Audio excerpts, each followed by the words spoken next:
ഈശോയിൽ എൻ്റെ ഏറ്റവും പ്രിയപ്പെട്ട സഹോദരങ്ങളെ, ജെറമ്യാ പ്രവാചകന്റെ പുസ്തകത്തിലെ 1-ാമത്തെ അധ്യായം അതിന്റെ 19-ാം വാക്യത്തിൽ വളരെ പവർഫുൾ ആയ കർത്താവിന്റെ വലിയൊരു വാഗ്ദാനം കിടപ്പുണ്ട്. അവർ നിനക്കെതിരെ യുദ്ധം ചെയ്യും, എന്നാൽ വിജയിക്കില്ല.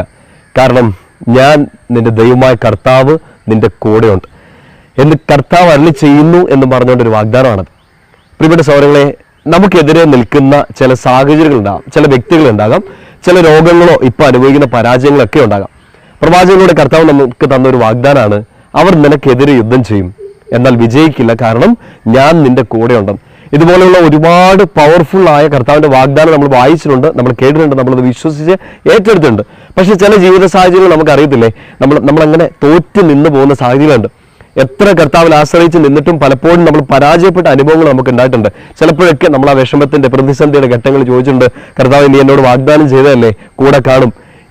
ഇവർ അന്യായമായിട്ട് പ്രവർത്തിക്കുമ്പോൾ, അനീതി എനിക്കെതിരെ ചെയ്യുമ്പോൾ, ഞാൻ പ്രതീക്ഷിക്കാത്ത രീതിയിൽ ഈ സങ്കടമൊക്കെ ഉണ്ടാകുമ്പോൾ നീ എൻ്റെ കൂടെ ഉണ്ടാവും, നീ വാഗ്ദാനം ചെയ്തില്ലേ, എന്നിട്ട് എന്താ എനിക്കിപ്പോൾ നിന്നെ കാണാൻ പറ്റാത്തത്, നീ എന്തുകൊണ്ടാണ് മാറി നിൽക്കുന്നതെന്നൊക്കെ.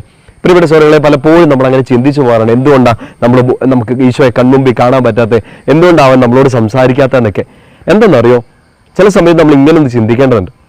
നമ്മൾ ചിലപ്പോൾ വിഷമിച്ച് നിൽക്കുമ്പോൾ, കണ്ണു നിറഞ്ഞ് നിൽക്കുമ്പോൾ, ചങ്ക് പൊട്ടി നിൽക്കുന്ന സമയത്ത് കൺമുമ്പിൽ ഈശോയെ ചിലപ്പോൾ കാണത്തില്ല. നമ്മൾ അങ്ങോട്ടും ഇങ്ങോട്ടൊക്കെ തിരിഞ്ഞു നോക്കും, നമ്മൾ മുകളിലോട്ട് കരങ്ങൾ ഉയർത്തി പ്രാർത്ഥിക്കും, കർത്താവ് എവിടെയാണ്, കാണത്തില്ല. എന്താ സംഭവം എന്നറിയോ, പല സമയത്ത് നമ്മളിങ്ങനെ വിഷമിച്ചുകൊണ്ടിരിക്കുന്ന സമയത്ത് നമ്മൾ അറിയാതെ നമുക്ക് ഈശോയെ കാണാൻ പറ്റാത്തതിൻ്റെ പിന്നിൽ ഒറ്റ കാര്യം, അവൻ നമ്മുടെ പുറകിൽ നിൽക്കുകയാണ്, നമ്മളിങ്ങനെ പൊതിഞ്ഞ് പിടിച്ച് നിൽക്കുകയാണ്. നിങ്ങളൊന്ന് ചിന്തിച്ച് നോക്കി, നമ്മുടെ പുറകിലൂടെ ഈശോ ഇങ്ങനെ വട്ടം പിടിച്ച് നമ്മളൊന്ന് പൊതിഞ്ഞ് നിൽക്കുകയാണ്. കാരണം ഈ വിഷമത്തിൽ, ഈ പ്രതിസന്ധിയിൽ നമ്മൾ ഇനി ഇങ്ങനെ മുമ്പോട്ട് പോയിട്ടുണ്ടെങ്കിൽ അടുത്തൊരു വിഷമം ഉണ്ടായാൽ നമ്മൾ വീണ് പോകും എന്നറിയാവുന്ന ഈശോ നമ്മളെ മുമ്പിൽ വന്ന് നിൽക്കുകയല്ല, സൈഡിൽ വന്ന് നിൽക്കുകയല്ല, നമ്മുടെ പുറകിൽ ഇങ്ങനെ വന്ന് നമ്മളിങ്ങനെ പൊതിഞ്ഞ് പിടിക്കുകയാണ്. കാരണം അവനിങ്ങനെ പൊതിഞ്ഞ് പിടിച്ചാലേ നമുക്കിനി മുമ്പോട്ട് പോകാൻ പറ്റുള്ളൂ എന്ന് ഈശോയ്ക്ക് നന്നായിട്ട് അറിയാം. അതുകൊണ്ട് ചിലപ്പോൾ ഈ വിഷമത്തിൻ്റെ സമയത്തൊക്കെ ഈശോയുടെ പ്രിയപ്പെട്ട കുഞ്ഞെ, നമ്മളൊക്കെ അറിയാണ്ട് ഇങ്ങനെ ചോദിച്ചു പോകുമ്പോൾ ഓർത്തേക്കണം, അവൻ പുറകിലുണ്ട്. ഇതെല്ലാം കേട്ടോണ്ട് നമ്മളിങ്ങനെ പൊതിഞ്ഞ് പിടിച്ച് ഞാൻ നിന്റെ കൂടെ ഉണ്ടെന്ന് പറഞ്ഞുകൊണ്ട് ജെറമ്യാ 1:19 ആ വാഗ്ദാനം വീണ്ടും നമ്മുടെ ചെവികളിൽ വന്ന് ഈശോ പറയാണ്, അവർ നിനക്കെതിരെ യുദ്ധം ചെയ്യും, അവർ വിജയിക്കില്ല, വിജയം നിനക്കായിരിക്കും, കാരണം ഞാൻ നിന്റെ കൂടെയാണ്.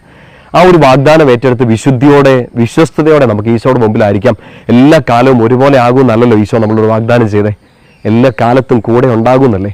അതുകൊണ്ട് നിന്നെ ഉയർത്തിയ ദൈവം നീ ഇറങ്ങി വീഴുന്നതും നീ കഷ്ടപ്പെടുന്നതും എല്ലാം കണ്ടിട്ടുണ്ട്.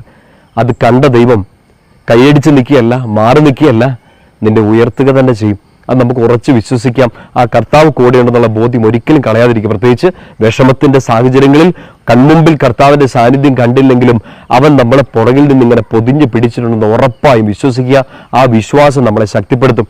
സാമുവേൽ പ്രവാചകന്റെ 1-ാമത്തെ പുസ്തകം 18-ാമത്തെ അധ്യായം അതിന്റെ 14-ാം വാക്യത്തിൽ നമ്മളിങ്ങനെ വായിക്കുന്നുണ്ട്, കർത്താവ് കൂടെ ഉണ്ടായിരുന്നതിനാൽ എല്ലാ കാര്യങ്ങളിലും ദാവീദ് വിജയം വരിച്ചു. അങ്ങനെ ദാവീദിനെ പോലെ കർത്താവ് കൂടെയുണ്ടെന്നുള്ള ബോധ്യത്തിൽ ജീവിക്കാൻ നമുക്ക് എല്ലാവർക്കും സാധിക്കട്ടെ എന്ന് പ്രാർത്ഥിക്കുന്നു. ഈശോയുടെ അനുഗ്രഹത്തിൽ നമുക്ക് മുമ്പോട്ട് പോകാം. അവർ യുദ്ധം ചെയ്യട്ടെ, അവർ നമുക്കെതിരെ നിൽക്കട്ടെ, വിജയം നമുക്കായിരിക്കും. കാരണം കർത്താവ് നമ്മുടെ കൂടെയുണ്ട്.